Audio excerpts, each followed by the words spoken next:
Hey, this is Lee Nevis, co-host of Girl Hustle. Thanks for listening to the following podcast on Public House Media.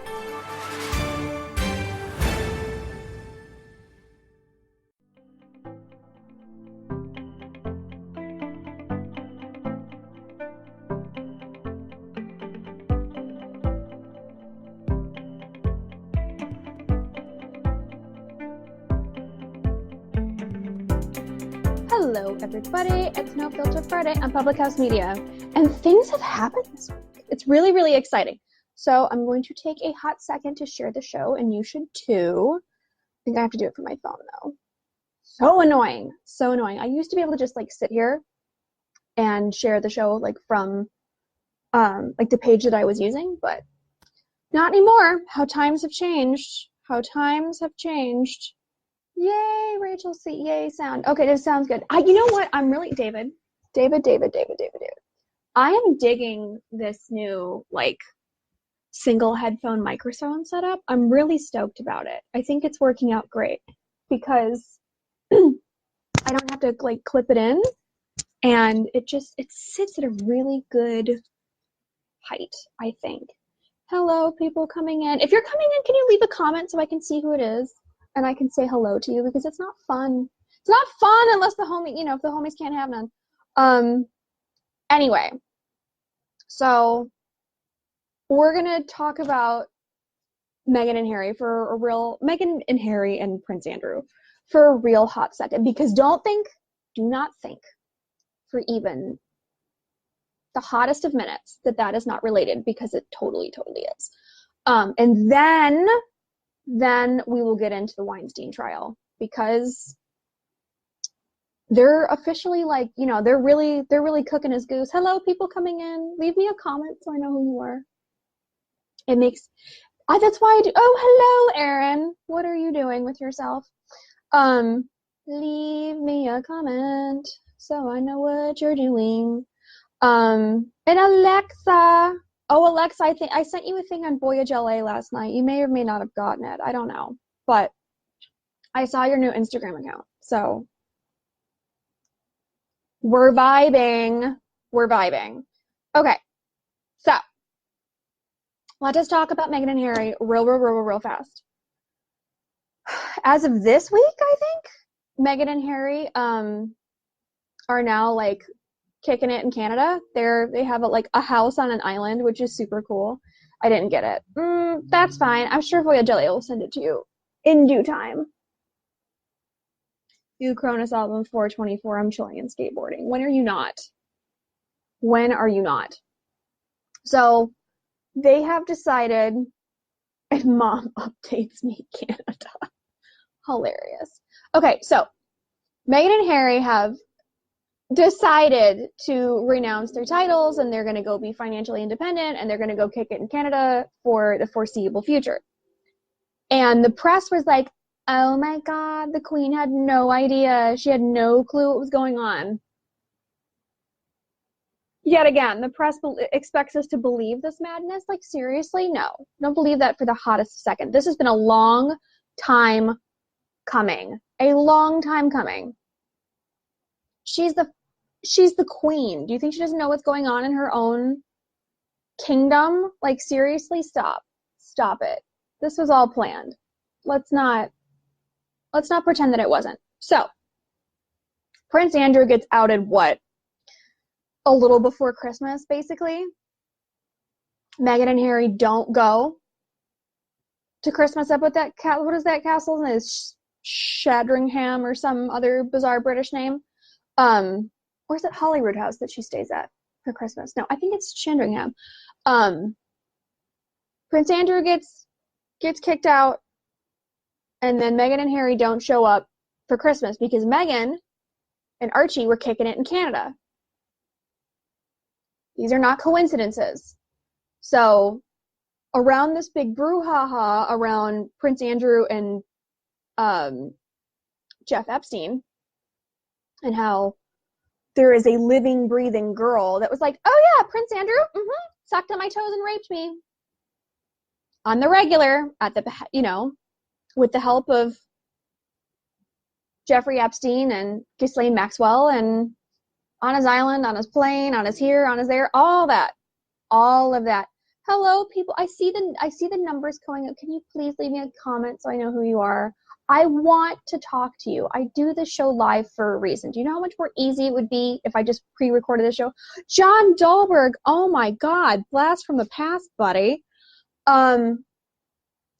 Anyway, which, and you know what? Most of February, you're not going to have to comment at all. Why? Because I'm pre-taping the overwhelming majority of those shows because I'm running away to Asia. So there will be a No Filter Friday, but it won't be live. So you're going to have to listen to it. The podcast version. Although I think if I end up doing a couple more remote interviews, there might be video corresponding with that or not. We'll see. Anyway, the timing of this could not be more flawless. And of course, the press is like making a big stink about like, oh my God, the Queen had no idea. And they're, the public's in this uproar of like, how dare he not tell grandma he's moving out? Stop it. So ridiculous. And God knows they love to hate on Meghan, but the truth is she's the only one in that entire house or palace or whatever it is that's a self-made person. Everybody else had a crown fall on their head, surely by birth order. And that's it. Whoop-de-doo. And you know what, too? Like, people act like oh my God, Meghan's living so high on the hog. She got to live in Frogmore Cottage after these renovations and this, that, and everything. She was a millionaire before they were together. She's making $50,000 an episode on a long-running show on the highest-rated cable network on TV, plus residuals. She was fine. She was doing just fine. Just fine. And he picked her out. His friend was like, oh, hey, bro, who do you want to be with? And he's like, you know what? That chick that plays Rachel on Suits, that's my kind of chick. And he was like, that's your kind of chick? Oh, let me call her real fast. Hey, would you like to be a princess? And she was like, yeah, sure, that's cool. And came on over. Like, that was the extent of the conversation. The end. Nobody's clawing at anything. It's really not that difficult. So, my point is that Meghan and Harry are getting out of Dodge, and it's because of Prince Andrew. And, it's going to be better for their lives to not have to, I mean, who wants to wear pantyhose and Essie ballet slippers, nail polish for the rest of their lives? Hashtag nobody. You know what I'm saying? Like, why? Why would you want to? Like, oh, he's dipping out in his royal duties of what? Royal duties of what? Cutting ribbons and shaking hands? Like, stop it. Stop. And I feel the same way about Prince Andrew. Like, he does live high on the hog for sure, because he gets his nudes, stop that. His royal stipend, and he gets to run around kissing hands and raping children, and but not anymore. Not anymore. So that is my final word on Meghan and Harry. And look at how cute and adorable they are in all their paparazzi pictures now. That woman is beaming. She is stoked out of her mind to be out of rainy old England and out from grandma's thumb. And I don't blame her. I don't blame her at all. I don't blame Harry at all either. Because, like, he's been trying to get out of the game since he was in it. Like, who can blame him? I don't blame him. Okay, so enough royal, non-royal nonsense. Okay. What had happened was, at this Weinstein trial, if you have not seen the video footage of them, like, limping him into the courtroom, and he's got, like, two dudes on either side, like, not even ushering him, like, puppeteering him into this courtroom. It's so funny. Like, when Hillary Clinton passed out, she made it look more graceful when they were carrying her into her car or whatever. Like, come on, dude. Seriously, this is ridiculous. Okay, so enough laughing at him. Okay, so at Weinstein's trial, which is supposed to go on for like the next month, they called Annabella Sciorra, who's like now these days is like an older actress. Harvey Weinstein's defense team questioned Sopranos actress Annabella Sciorra, why she didn't reach out to Hollywood heavyweights and former co-stars Robert De Niro and Sylvester Stallone for help after the encounter with former filmmaker who she claims raped her in the 90s, according to a report. Okay, this article, which is from Fox Business on January 24th, does not really talk about, yes, they did ask her those things, like, why didn't you go to Bob De Niro? Why didn't you go to Sylvester Stallone? Oh, because they're not at all helpful, and Robert De Niro's in on this too. So there's that part. Why would you go to Bob De Niro? Why would you go to the guy that has a restaurant in Tribeca for these specific activities? Oh, that's right, you don't. But anyway, she had like one glass of wine, and they're like, the defense was like, she was drunk and she had all this to drink and blah blah blah. I mean, it was salacious, absolutely salacious, but legally egregious leading. I object. Anyway, let's get down to this. So, Sciorra, one of the prosecution's celebrity witnesses in Weinstein's rape and sexual assault trial, gave emotional testimony about how the disgraced movie mogul allegedly forced her into bed inside her apartment in the early 90s and raped her. This is where it gets gross. The 59-year-old actress recalled another instance years later in 1997 when he appeared at the door of her France hotel room during the Cannes Film Festival wearing his underwear and holding, this is where it gets really gross, brace yourselves. Wearing his underwear, picture this, kids, and holding a video cassette and baby oil. Gross. Gross, gross, gross, gross, gross. I don't even care if you're with someone who loves you to death and they are totally hot for you. Don't ever, ever, ever show up with a video cassette and baby oil. Just don't do it. Just don't. Nobody wants that. That's disgusting. Okay. Sciorra was in Cannes at the time to promote Copland. That sounds terrible. Which she had a supporting role alongside De Niro and Stallone. Weinstein produced the 1997 film. And then there she is on the cover of the New York Post. He got on top of me and raped me. Surprise, surprise. I opened the door to very early one morning about 5 a.m. because when you're in Cannes promoting something, you have to do a lot of press, and there are sometimes very early call times. Girl, every day is very early call times. Come on. Especially when you have hair and makeup showing up. Hair, makeup, and wardrobe showing up to get ready for your press rounds. Yeah. You'd be lucky if they're not there before 4 a.m. And I opened the door, and the defendant was in his underwear with a baby oil. Oh, God. She was very scared, she recalled, and backed into the room and pressed all the call buttons that were there. He left, other people showed up. Later in the testimony, when it was the defense's turn to question the actress, lead attorney Donna Rotunno asked Sciorra, why didn't she ask De Niro Stallone, who she called heavyweights, for help? You were there with Sylvester Stallone. Did you go to them and say that to get this guy away from me, Rotunno asked? But Sciorra instead insisted that she did not even see any of her co-stars until they were walking the red carpet.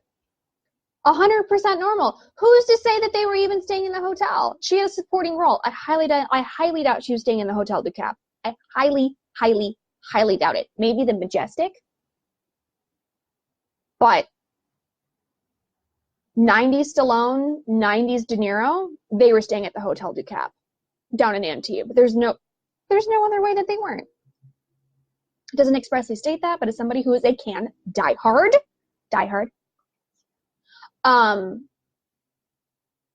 I can tell you that there's two places that you stay when you're working on that level of a film: the Hotel du Cap down in Antibes, or the Majestic, which is right on the Croisette. And they're amazing. If you're ever in Cannes, go to the bar, the Petite Majestic. Life-changing. Wear a tuxedo. Wear a gown. It will change your life, guaranteed. Okay, so Weinstein's trial surrounds allegations that he forcibly performed oral sex on a woman in his apartment in 2006 and raped a budding actress in a Big Apple hotel room in 2013. More than 100 women have reportedly accused him of sexual assault or misconduct. Trial, which is at least to expect a month, continues on Friday.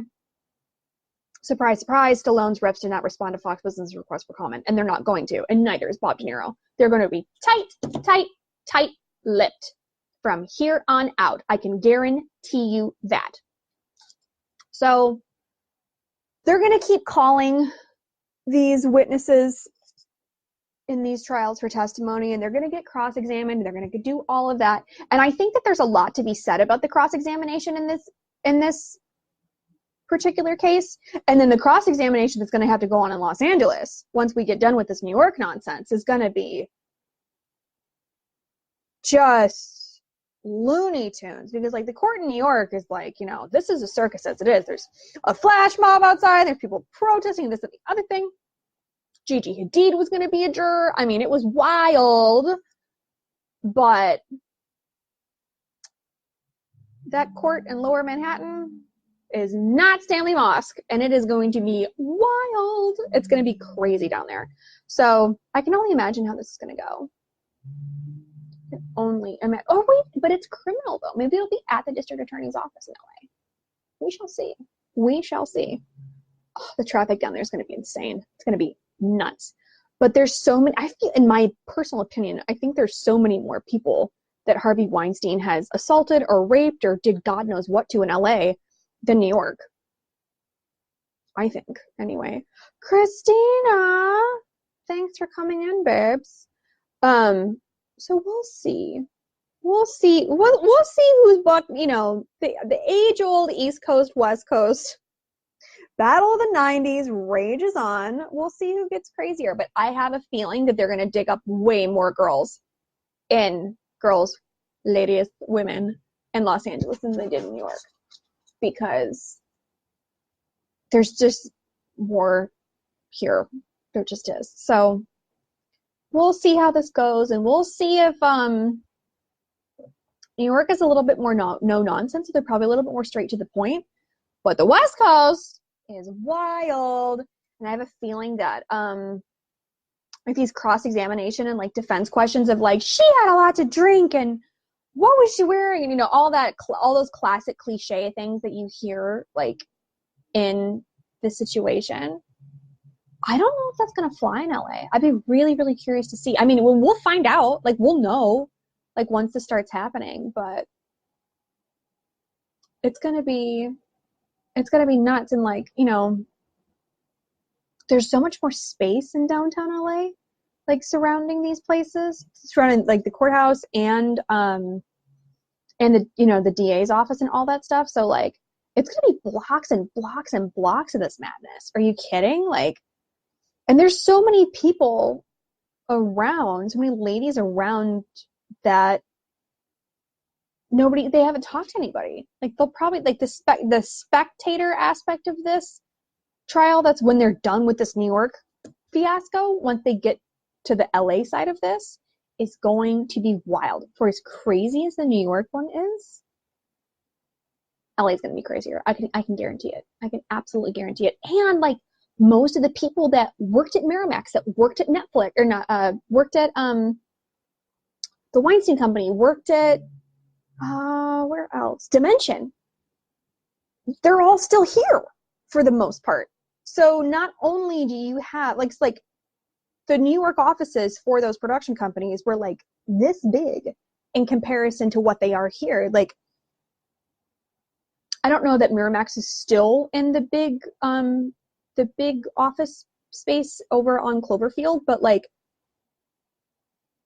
not even back in the day, just a few years ago, like even though Weinstein had already, you know, since sold Miramax, but like they had like the bottom chunk of like one of those big buildings on Cloverfield. Like there's a lot of people that worked at any of those three places that are still around, that still have things to say. So, you know, New York has a really dense population, but like putting a jury together there is like, okay, they can mail out jury notices and whatever. And like, yeah, everybody's heard of Harvey Weinstein, but like here in Los Angeles, everybody's worked on something that involved Weinstein in some way. Like they're going to have to reach deep in the valley, or like South Bay, or like one of these bedroom communities in like Pico Rivera, like somewhere to get a jury, because everybody here for the most part has worked with something related to Dimension Miramax or the Weinstein Company in some fashion, somewhere, somehow. So it's going to get so ugly. Oh, can you wait for this? I can't wait for this. Like, I'm so stoked out of my mind. It's going to be fantastic. It's going to be so delicious. So next week we'll talk about more madness, because we always do. And I will see you all for another No Filter Friday. Check out more shows. Get some Amish jurors. David Bobke, where are we going to find Amish people in Los Angeles? Where the closest we've got is Hasidic Jews. And they all worked at Weinstein and Miramax too. So that still doesn't work. David Bobke, what are we going to do with you? Anyway, check out other shows on Public House Media, because they're not nearly as dark and dirty as mine. And I will see you all next week for more madness, for more #MeToo madness. And then, hang on, let's go over the calendar, shall we? We have the time to do it. We should do it. The calendar, consult the calendar. I feel like I do this 15 times a day. Okay, so the last show of January will be on the 31st, which is a week from today. And then the show after that is going to be the 7th. What it looks like I'm going to do now, oh, that didn't hold over. What looks like I'm going to do now is that on the 14th, on the Valentine's Day show, I think I'm going to leave you with my doctor friend, who's a therapist, for that episode that we pre-recorded. And then on the 21st, I'll leave you with a different episode that I recorded that'll be a little bit darker. And then I'm going to have one on deck for the 28th, just in case. You know, I need to make some sort of appearance. Can we see Noodle? No, he is off somewhere being rotten. And then, and that will put us into March, and it's going to be awesome. So I'm going to get some really delicious pre-recorded episodes with really fantastic guests next month, and then we will be back. We'll be back on our grind, kids, and it'll be super, super fun. So I will see you all later. Happy No Filter Friday from Public House Media. And share the show. That's what you're supposed to be doing. You all showed up. Thank you so much. So share the show. And I will see you all next week for more delicious madness. Bye, bye, bye, bye, bye. Bye, bye.